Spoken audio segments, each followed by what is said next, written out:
This has not been done before. In a traditional business, if you're a club owner, you got to do it all. You got to invest in the club. You got to buy the club. You got to go inside and you got to put together all the furniture and buy all the furniture and buy all the alcohol. You got to pay the entertainers to come. And you got to pay for the lights and pay for the lease and pay for the rent. And you got to pay for the advertising and the marketing. And you got to hire people to be able to do all this. And your margins are tiny. But here, you just keep all of the money and somebody else does all of the work for you. So you just simply sell these club cards to your own club for $100 a month and you keep it all.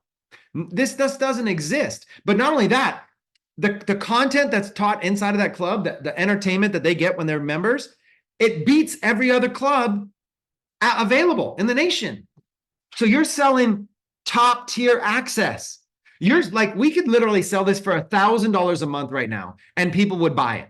We could sell this membership. In fact, I actually think if we sold it for $1,000 a month, y'all would make more money because I think more people would take it seriously if it were $1,000 a month.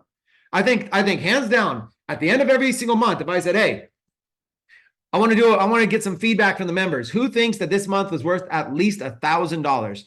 It would just be ones in the chat all day long.